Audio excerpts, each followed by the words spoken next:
We are live. All right. So, Danny, thank you for joining me. You are actually not my typical guest on this. I've interviewed, personal trainers. I've interviewed like athletic coaches. I've had a couple chiropractors on, all under the name of health. That's kind of my point here with Coach's Corner is to just talk to as many different people in one location, one centralized location, to get as many opinions on health, different opinions, and just kind of keep it all in one central location for people to find. So you, however, are my first mental health professional, which I think, first of all, is extraordinary, and second, incredibly important. Like I just said to you before we started streaming, was you could have all the muscles in the world, you could lift all the weight, be the healthiest, the picture of Adonis, but if your mental health isn't there, then what's it good for, right? Yeah. So if you don't mind, do you just take us through a little bit of how you got into mental health, what attracted you to it, the avenues, schooling, where you're working? Just go for it. Sure. No pressure. Thank you, Len, and thank you for providing me with the opportunity to have this conversation. It's incredibly Absolutely, man. important, as I know that you know, and we've just to allude to sort of the preface to this. I know that we had started talking about this a couple of weeks ago, so I'm really happy to have this conversation. I want to address something that you sort of mentioned in your introduction, but just the sort of interdisciplinary element of our conversation today. I know that you mentioned you work with people all over the sort of spectrum of professional industries, and I think that's going to be a big part of what I want to talk about today is the idea Sure. that a very interdisciplinary sort of approach to health and fitness and wellness and mental health is kind of the right direction to be moving us in as a culture, country, global sort of humanity. So I would love to, speak to that more later on. Just to put a Absolutely. footnote in that for now. Whatever you But want, man. a little bit of my background and introduction. So I am a mental health counselor by trade. I got my master's in mental health counseling at Boston University back in May of 2018. So still a pretty fresh new face in the Hey, field. congratulations. Thank you. I appreciate it. It's been great so far. I've been sort of all over the map and dipping my feet in different sort of clinical areas. So I'd love to sort of speak to those as well. Currently, I'm working as a psychotherapist at a group private practice in Manhattan. So essentially, I meet with patients or clients on an outpatient basis. It's for people who are sort of the stereotypical therapy clients, right? Sure. People who don't necessarily need a high level of care, but who need some support, sort of navigating everyday life. And this also ranges, right? So some people have more chronic underlying conditions that they've been dealing with. So I meet with a lot of people that talk about relationships, Okay. chronic anxiety, depression, and I think this will be more relevant to our conversation today. One of my sort of niche interests is this overlap between health and mental health, right? Absolutely. Um, I think this is actually kind of a nice juncture in our conversation for explaining how I got into this. So I think I told you, Len, about this last time we spoke, but when I was 17 years old back in 2011, I'm dating myself, I was diagnosed with type 1 diabetes. It was not something I was super, I guess, unfamiliar with. My cousin on my mother's side of my family, who's about a year older than me, has had it his whole life. So we used to Okay. sort of watch him prick his finger, do blood sugar tests. Looking back, I always feel bad because we used to take his candies that he needed for low blood sugars. I guess that's karma from It's it. probably the best family member to go trick or treating with, right? Exactly, right? So Oh, anyway, a bit of a shock, right? When I turned 17, I had that support, and I'm so fortunate and lucky that I was able to that's reach out awesome. to him. Yeah, but it was much more of a shock to my mental health than I think I had considered, right? I think type 1 diabetes, I think we could spend time talking about the biology behind it, but we'd probably be moving into a different conversation at that point, is very much a life-changing diagnosis, right? Absolutely. Yeah. Essentially, you need to be on top of the intake of carbs and sugars that you're ingesting or consuming. and providing yourself external sort of artificial insulin Sure. because your pancreas can't do that. And I think that's something that a lot of people don't necessarily have a full grasp on is the connection that carbohydrates break down into sugars. People Yes. think it's like a candy bar and a slice of bread. Inevitably ends up being the same thing. Like Yeah. your body isn't differentiating; it just breaks it down to its main components. But I think that's people. I've heard people who have become so type 2 diabetic, where they become diabetic, and that I really Yeah. don't really have a sweet tooth. I was just like, oh, okay, but like, what's the rest of your diet look like? And it's very high glycemic index, starchy kind of foods. And I was just like, well, it's kind of the same thing. So I think it's just sorry. Like I didn't mean to sidetrack it. I thought that was like an interesting little tidbit that not necessarily everyone completely understands, and I think it's good to understand that.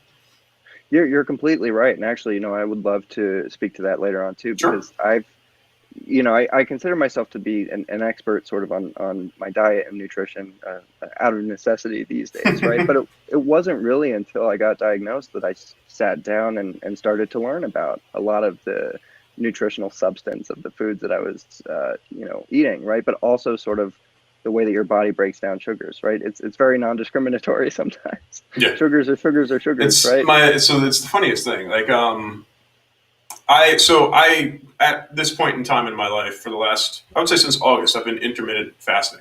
All right, so I'll kind of like cut myself off at 8, and then I'll start up again around like 11 or 12. Give me kind of like 15, 16 hours. However, even before I started doing that, like I was kind of indiscriminate about like eating food for breakfast. And my fiance, Kristen, you met Kristen, she would be like, well, how are you eating like sausage and peppers like for breakfast? And I was just like, just because we like term it breakfast, like our body doesn't care. Like it still breaks down into protein, carbs, and fats. Whether it's an Italian sausage, a breakfast sausage, a piece of ham, like it's all breaking down into the same ingredients. Now, granted, is sausage and peppers maybe a little heavy for breakfast? Sure, but when it comes down to it, down to the micro macronutrients, our body's indiscriminate, right? Yeah. So anyway. No, that's Continue. That's an interesting point. No, you're totally right, and I think it's incredibly empowering. I think to inform yourself of this, right? With knowledge comes power, right? And I think Absolutely. that's sort of the theme of the conversation I want to have today, right? Just to sort of circle back to how I got into the field, I guess. So I'd mentioned that I was struggling a little bit at this time. I think personally, the most difficult element or adjustment to make was this lack of a fundamental sense of control, right? I think that as human beings, we have this relationship to this idea, right, of control, and it's everywhere in our lives, right? Control over your own thoughts, control over your own bodily movements, right? Control over what comes out of your mouth. Sure. We are very lack thereof. Yeah, exactly, right? Yeah. But a lot of our human existence hinges on this, right? The reason that I bring this up is because there had been a fundamental relationship with control that I'd always taken for granted, and that is just my body's ability to do its job. Sure. Of course, I could really dive into the nuances of the emotional sort of overwhelm that I was experiencing at this time, right? But I think that I really had to understand that I had a disability, which required me to seek an alternative lifestyle, an alternative sort of way of looking at the world. Yeah, you had to make changes. Exactly. And actually, I'm really happy that I had the opportunity to talk to you a couple of weeks ago and that we're having this conversation now, because I've realized that fitness and overall sort of wellness were much greater of a tool for me than I had once sort of considered, right? I felt this lack of control, this lack of, power over my body. I wasn't really able to keep weight on, which is usually the opposite of most people's problems when it comes to body image and weight, right? I think that most people complain about losing weight, right? I wasn't able to sort of gain weight. And so I learned a lot about sort of diet and nutrition and about muscle weight and healthy sort of strength training. And I started to develop this routine that did two things. It helped me feel more confident and actually increased my overall body mass index, right? But it also did this sort of secondary, perhaps more important thing, which was enhance my idea that I had a control, right? I could behaviorally modify my relationship to my experience of life, right? Absolutely. um, I guess, Len, I wanted to ask you, what is your sort of understanding of fitness as it pertains to your overall sort of daily emotional functioning? Do you think For that, for me personally, yeah, so I like to use it almost. Wow, that's good. So there's definitely multiple aspects of this, and I'm just going to start talking, and I'll probably like segue one into the other. For me, I have a family history of heart disease, obesity.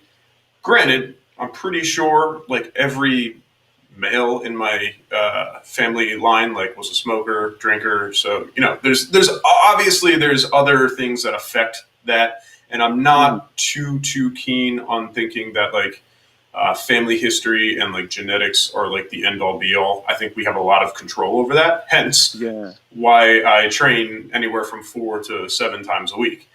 So to me, that's, as you said, almost kind of regaining or taking control of my own future in life.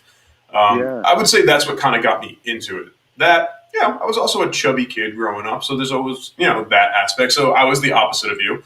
I liked to eat. I put weight on pretty damn easily. So then that to me was another way that, well, I could lose a little bit of extra body fat. I still do like to eat, so that's not yeah, going anywhere. So I'm gonna still eat. But again, so that combined with the family history, and then once as I started like doing it consistently, and I started getting older with it, and I went to college and I got my degree in health and exercise science, I just became more fascinated with what the body could actually achieve. mm, And in that sense, that's when I got more into powerlifting because I just wanted to be as strong as I could and try to push my body in that sort of sense. After a couple of injuries that I don't necessarily, again, whole other thing, but not that I necessarily subscribed to powerlifting, but injuries that I had sustained early on because I was not taught the proper technique, proper way to yeah, lift. It was a lot of my high school lifting experience was, all right, there's a barbell, go pick it up, figure it out. Like yeah, that's a recipe for disaster. So to me, I believe the injuries started early, and then were just exacerbated by the powerlifting. Because at yeah, that point in time, like I had like nailed down my technique. Like I was, I'm not saying I'm perfect by any stretch of the imagination, but I clearly much more comfortable, powerlifting as a 25, 26, 27-year old than being 16, 17, 18 and being less like, all right, here's a barbell, I'm going to throw it around a little bit. So yeah, in that sense, I was very, intrigued with what my body could do physically, feats of strength, that kind of stuff.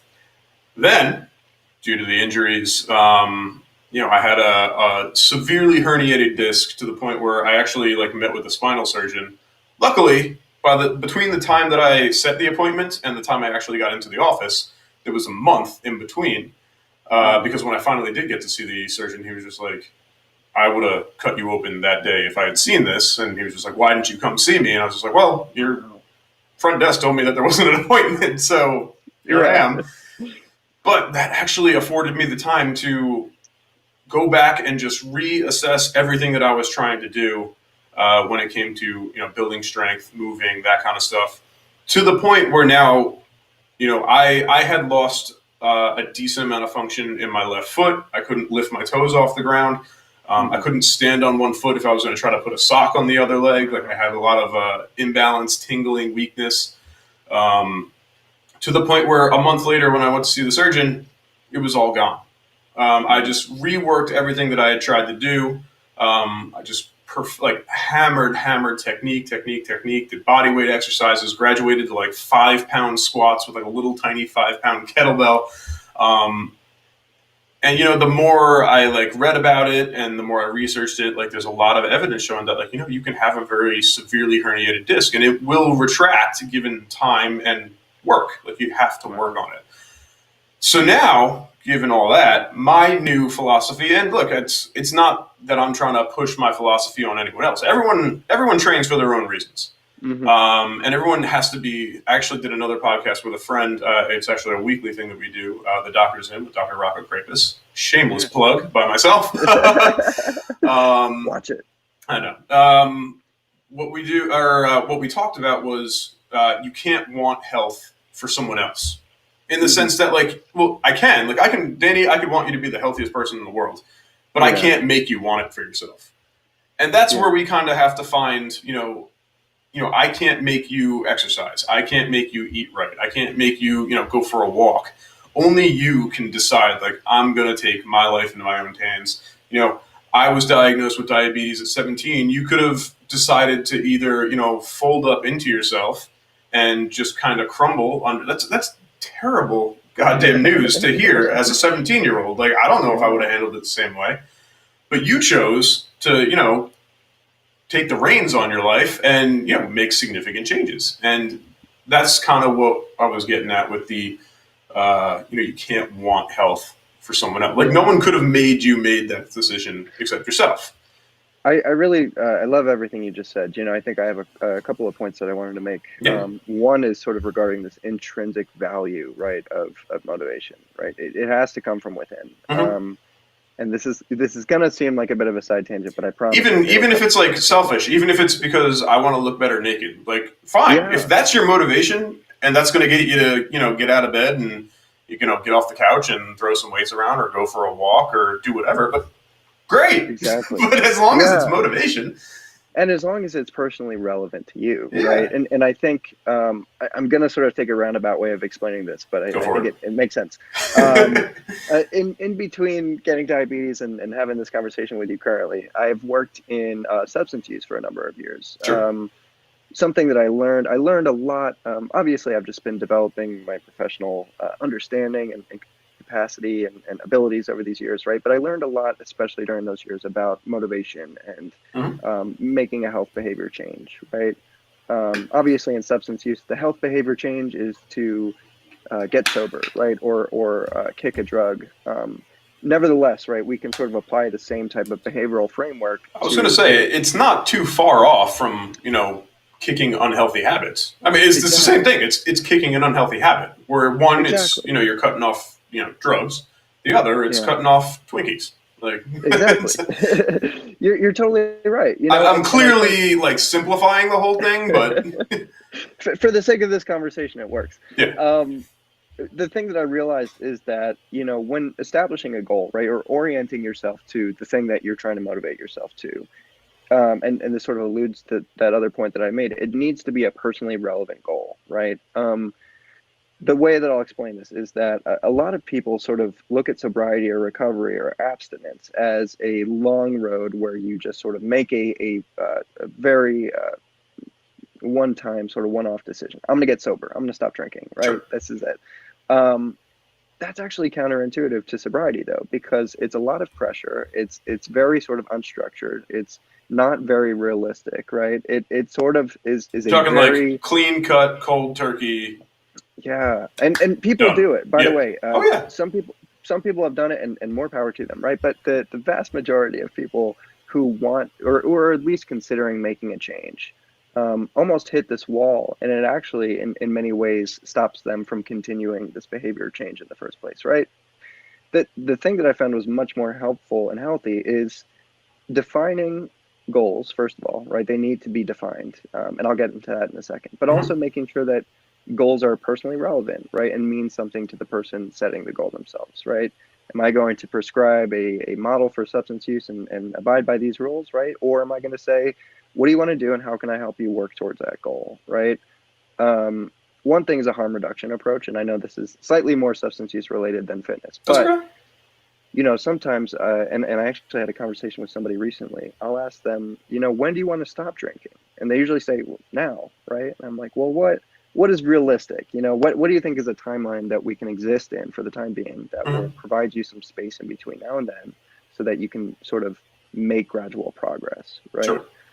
I got a response from a client last week when I asked that was just one of utter confusion, right? You mean you're telling me that I can continue to drink as part of my efforts to stop drinking, right? It sounds counterintuitive, but it actually makes more sense than sort of adopting a goal and giving yourself to it blindly. Absolutely. I mean, look, if I may, just for a second, I know you're Sure. on a roll here. I don't want to interrupt your line of thought, Of but course. it's the, again, oversimplifying, but it's the same kind of premise as someone who's never stepped foot in a gym before or never exercised before, and then says, all right, January 1st, new year, new me, I'm going to go 5 days a week for an hour, and 3 weeks in, you're burnt out. Like, you can't Exactly. just turn it on like that. It's the same kind of principle. You wean Exactly. yourself off alcohol, you wean yourself off drugs. If I met a person who was just like, I want to get like a 45-year-old man who never stepped foot in a gym before, walks into the gym, is just like, I need to get healthier. I'm not going to say, all right, I need to see you here 5 days a week. I'm going to bust your ass for an hour a day. Like, no, I'll be like, all right, let's start with 2 days. Give me 2 days. Yeah. And then, what you do those other 5 days, it's up to you. I'd like you to make healthy choices. If you want to come back, like, great, but we're going to start with 2. And we get maybe a couple weeks in. All right, let's bump it up to 3 and maybe 4. Then it's, all right, we're doing 4 days a week. That's pretty good. Let's assess other stuff like, what are you doing when you're not here? Because I'm only seeing you for 4 hours a week.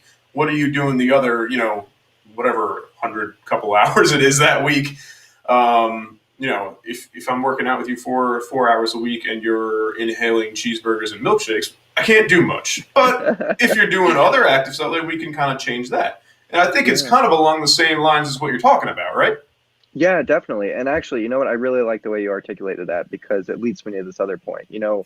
I keep sort of referring to this behavioral sort of framework of understanding motivation and just psychology and mental health and your willingness to set a goal and actually abide realistically by that goal, right? And you sort of spoke to the thing that I'm going to try to articulate it very simplistically, right? But there is a reinforcement effect when it comes to behavior, right? So when you do something, there's always feedback, right? You almost always get feedback whenever you behave or act in any way, right? Even if that's very minute and small, almost unrecognizable feedback, right? Somebody blinks, right, after you've spoken. Might not seem like much, right? But that's feedback in some form, right? Let's say that you bench, right? The feedback is the resistance that you're receiving from that weight, right? Yep. Anyway, the importance of laying this out, right, especially in sort of this framework of behavior and motivation, is that your relationship to this feedback is incredibly paramount to your ability of future success, right? Let's use this example of sort of gradually working into fitness, right? 2 or 3 days a week makes so much more sense than 5 days a week, right? Because let's talk about 2 scenarios. First scenario, you're new to the gym, you want to become buff, right? You have this unrealistic goal, right? Getting back into sort of that thing before. Let's get you in here 5 days a week, right? You mean you can't turn me into Arnold Schwarzenegger in 3 weeks? All right, challenge accepted. We'll talk after that. No, I cannot. No. Let's talk about the potentially negative reinforcement effect, right? As you and I know, we're both gym sort of aficionados, right? If you don't work out for a while and then you work out, your body is going to need to repair, right? You will feel like crap, but that's good, right?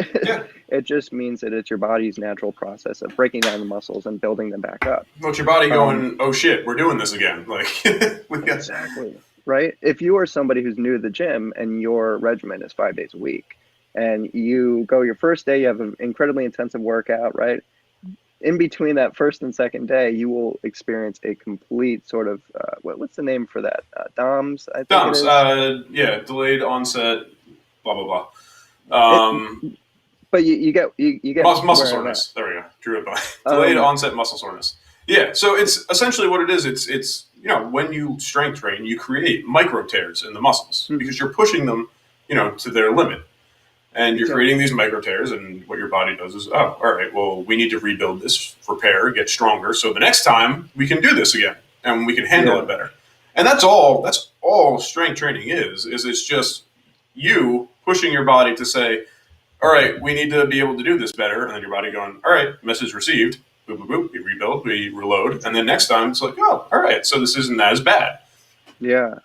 And actually, in very many ways, oversimplification, but well, no, but in very many ways, this is sort of your mental process too, right? Sort Mhm. of being sort of flexed, right? And then rebuilding and then understanding what your capacity is I like that. That's after good. Yeah. readjustment, right? So let's talk about this 5 day a week versus a potentially much healthier 2 day a Mhm. week schedule, right? In between that first and second day, you'll expect to sort of get back to the gym and be at the same level you were at your first day. You're not going to be No. after we've sort of explained this Doms, right? However, right, if you're somebody who hasn't worked out and is not familiar with the sort of natural organic process of muscle growth and repair, you might interpret this to mean that I'm not going to be able to sort of lift as much as I was yesterday, right? This is realistic. We know that this is the case. You shouldn't be able to lift as much as you would yesterday, right? Yeah. Well, you're However, repairing. Yeah. if you're oriented to this idea or expecting it, right, you Hmm. might still try to exert yourself. We know Okay. that the results or the outcomes are not going to be the same, right? So they will negatively reinforce your motivation to continue to work out, right? Why am I going to go for my third day if after my first day I felt like crap and I was not able to do what I was able to do, right? Yeah. Yeah. um, Yeah. However, right, if we contrast this to your 2 day a week alternate schedule, right? Let's say that you go on Monday, start at the beginning of the week, right? By Wednesday, you've repaired a little bit, you're feeling a little bit more sore, right? But your second day during the week is a calisthenics day or Mhm. something that makes more sense. Obviously, the fitness regimen itself here is realistic, right? And that needs to be adjusted, right? But also, your ability to sort of engage in your workout and receive relative success is going to motivate you to continue to do it the next week, Sure. right? Absolutely. Um, and this is People gradual people growth. thrive off seeing achievement, which is why you Exactly. can't overload someone. Which is why the whole, and I've said this on multiple podcasts. So if anyone's listened to all of them, this is probably the eighth time I've said this. The whole New Year's resolution, New Year, New Me thing drives me up a wall because Hmm. it's the most unattainable, unachievable thing. Because why are you gonna, most people probably stop working out like in March. Yeah. So now Yeah. you're going like 9 more months, and it's just like, all right, January 1st, this is it, New Year, New Me. I'm gonna change everything in one day. Granted, you're not going to get there on January 1st because you're going to be incredibly hungover anyway, most likely. So now it's Hmm. January 2nd, and yeah, like you can't do it. And then you burn Yeah. out because you're not seeing the improvement that you thought you would. And you get discouraged, and then the whole process starts over again. You stop in February or Yeah. March, and you're, screw it, and then Yeah. so Yeah. it's interesting, and it makes a ton of sense that if you were trying to achieve something like breaking alcoholism or becoming sober, like it's not just a switch; you have to ease into it. So Yeah. if you had someone who's just like I'm an alcoholic, I drink every day, blah blah blah. You give them this timeline. All right, so you want to stop drinking. What do you say, like 6 months, a year? What's kind of typically the goal here? I like to keep it somewhat sort of immediate, right? Because unfortunately, the sort of other side or flip side to sort of setting gradual goals, right, is Mm-hmm. creating way too much time in between, right? How do Yeah. we keep you on task but Mm-hmm. also give you some space, right? That's right. So you got to find that perfect balance of I something that's think a month. achievable, but also like you're not going to be overwhelmed. Yeah, Okay. I think like anywhere between a month to a month and a half, 2 months, right? Okay. Sounds good. But I think a sort of flexible range is also pretty good too, right? Am I going to say concretely, right, by a month, or am I going to create like a buffer zone, Sure. right? And That's also every important. individual is a little bit different, so you kind of have to assess the person and Yeah. take it from there. Um, but and I like the thing that you just said, sort of. Actually, would you mind repeating it? Sort of pertaining to the New Year's resolution and receiving success, right? People thrive off of. Oh, right, yeah. So people thrive off seeing themselves succeed at stuff, which is why if you said like you plaster a picture of Arnold Schwarzenegger on the wall, and you're just like, I'm going to look like that in a month. Well, Hmm. no, you're not. Maybe we should start Yeah. with you've never worked out in 10 years. How about we start with losing 10 pounds, and Yeah. then once we achieve that, because that's something anyone can do. If you're someone who's 100 pounds overweight, you can achieve losing 10 pounds. It's Hmm. doable, and you could probably do it in a couple weeks to a month. Hmm. So that to me is like that's something attainable, and it's it Yeah. might not be the end goal, but it's a goal. And when you see Yeah. yourself achieve that, it's like, oh, look, I just fucking did that. Like, that's awesome. Go me. So now you're down You, 10 pounds. It's all right, next month, let's shoot for 8 or 10 pounds again. Boom, knock it you know, out. And then you start slowly, it's little wins, little successes, but now you see yourself, now you're starting to be like, oh, I can get to Arnold up on the wall. It just takes a little bit of patience, a little bit of time, a little bit of effort. and a lot of bronzer, right? And a lot of bronzer and a lot of steroids. But yeah. Yes, yeah, and some money, right, too. But no, you're totally right though, and I think it's funny. I want to say this with a sort of professional relevance for my career, but in Of many course. ways, mental health counseling therapy is a series of Jedi mind tricks, right? There you You go. are really just sort of fooling yourself, right, into believing something that is much more healthy and beneficial and realistic, right? Um, It's almost like the kind of like a power of suggestion kind of thing. Like, yeah, yeah, yeah, essentially, right? If you can sort of change your, I guess, viewpoint on setting a goal, right? Or your even relationship to what success is, right? Then you can utilize that and manipulate that variable so that it can be, used to your benefit, not your detriment, right? mhm, I think oftentimes, especially when setting fitness goals, right, um, we operate according to this sort of punishment strategy, right? I look at Instagram, I see these bodies, I don't look like that. I am fat and I must sort of get to the gym, right? Negative reinforcement actually doesn't really work. No, Not, and usually it's it's a actually, hindrance, and usually a lot of people will recommend if it's a good trainer and a good health mm, professional, they'll let you know that you shouldn't be you shouldn't use exercise as punishment. Like, go ahead and eat your pizza, man. Like, if you want a slice of pizza, have your damn pizza. But then yeah, don't punish yourself because you had it. Just be like, just accept it. I ate pizza, and now I'm going to continue along my process of being healthier, and I'm going to go back to it. You should do it because you want to do it. You should do it because you want to make yourself better, not because like you hate yourself or you're disgusted with yourself or blah blah yeah. blah. So yeah, that's basically. Oh man. Oh, I have a thought and actually a really good way of explaining this. And unfortunately, Len, I'm really sorry. This actually might be one of my last sort of thoughts No, I know. I before was looking at the clock, and I know you had to scoot, but then do you mind if I I, just ask you like a question real quick? Because we talked a of little course. bit about like we were talking about the gym and setting like achievable goals. So if you have someone who an alcoholic who's trying to wean themselves off alcohol, and you are setting these small achievable goals, you're like, all right, I want to be off alcohol in we'll just say a month and a half. So Hmm. how do you work into that? Is it all right? I want one sober day a week, or is it I want to limit ourselves to like 4 drinks today, or like is it depend on the person? Is there like a specific strategy of how you go about that? Because that to me is fascinating. Yeah. So it's we need to introduce the idea of relativity, right? So Okay. relative sort of appraisal of success, right? I think it's really important to start out with an understanding where you are, right? So let's take an inventory. Same goes for working out, right? I can bench 215, right? That Mm-hmm. that's where I'm at. That's my one rep max, right? How much do you drink during the week on a very bad week, right?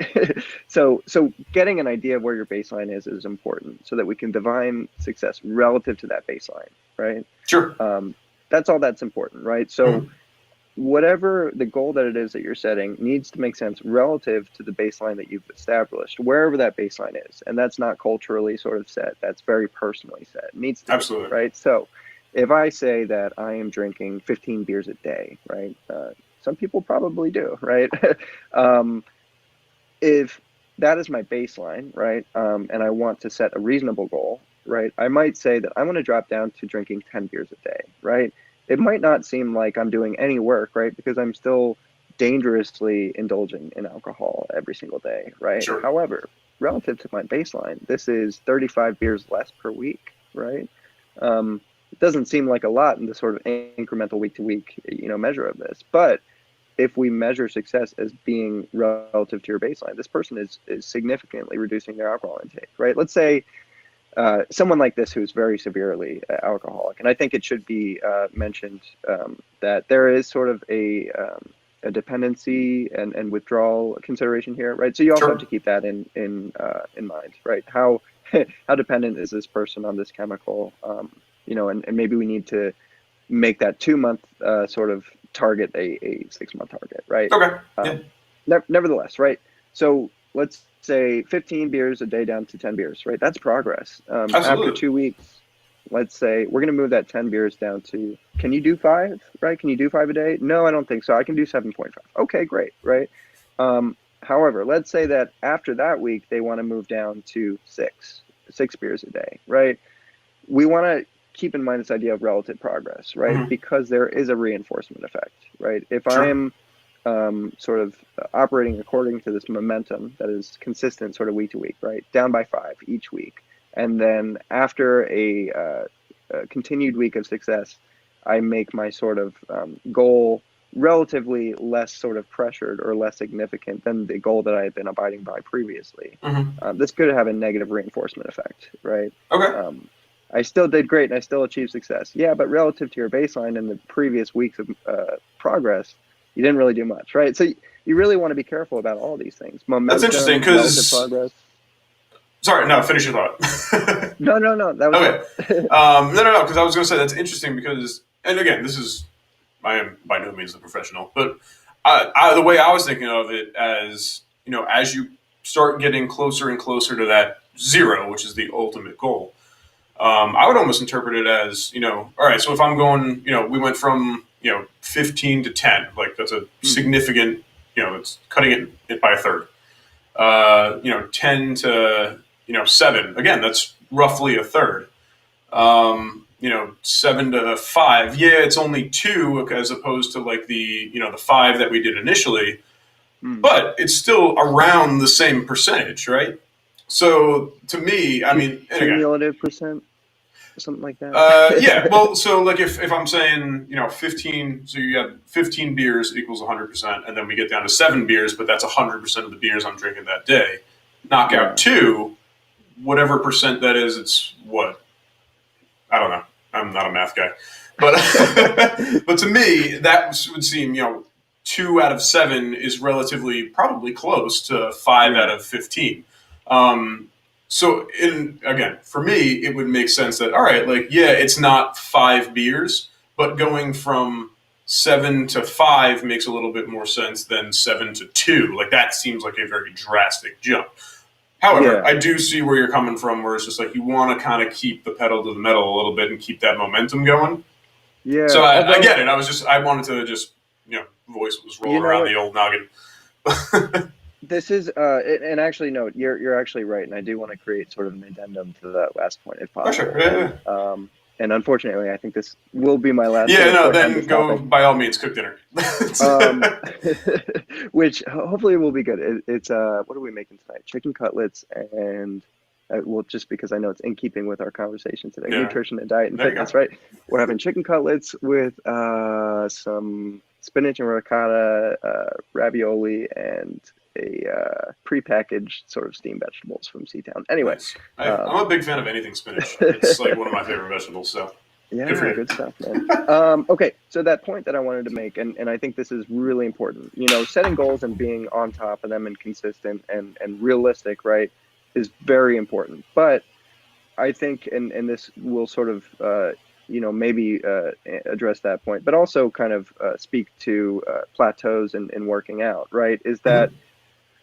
in substance use, we expect relapse, right? Sure. It's a very sort of bleak and almost pessimistic view, right? But it's also very healthy and realistic, right? When you're trying to do something you've never done before, you're going to screw up. You're going to have a setback, right? Hmm. Um, Relapse in substance use communities is a particularly sort of important or poignant word or event, right? A lot of people get several years, several days of sobriety, right? And then if they experience a relapse, it's almost as if that time meant nothing, right? Yeah. Um, that's not necessarily true, right? But your relationship to the idea of relapse, right, and what this means relative to your progress is really important, It could be right? So crushing, right? Yeah.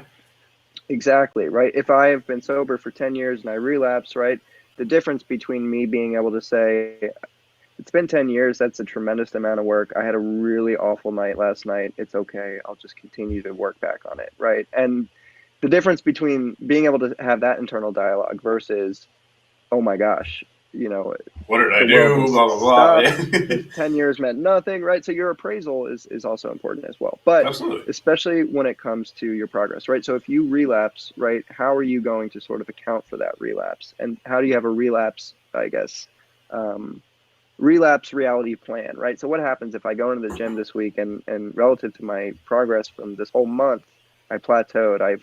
Not only did I only bench the same amount as I did last week, but I couldn't even do 5 reps. I only got four out, right? Do I go home and sort of beat myself up and add more onto Yeah. my You regimen? don't quit, right? Exactly, right. Yeah. But I think having a very healthy sort of reactive plan is also important, right? How do you center yourself to your goal? How do you maybe suss out, was there an unrealistic, aspect of that, right? How do I fine tune it, right? But recentering and reorienting yourself to your goal is almost equally as important as setting the goal in the first place, No, right? absolutely. It's just like the again oversimplifying, but it's similar to the pizza metaphor where I said, if I go out and binge eat an entire pizza, like it doesn't undo all the years and work I've done in the gym. Yeah. I had a bad night. I ate a pizza. Okay, like granted, again, way oversimplification of someone who's had 10 years sobriety and binge drinks. But the same kind of thought process of how do you respond, right? Do you Yeah. quit? Are you done? Did you say, fuck it, like I wasted so much time? Or is it, all right, this wasn't great, but I can still move forward? Yeah. And also, how do I humble myself so that I can move forward, right? I think, I wanted to sort of speak to that before, and I promise this is my last point Dude, because I got all now night. It's you, man. You have to eat, so I'm going I will. nowhere. This has been a great conversation. Obviously, I will continue. Dude, all right, so I want. let's make this your final point, and dude, you can come back on like tomorrow if you want. Like we can finish this up. Like it's not a problem.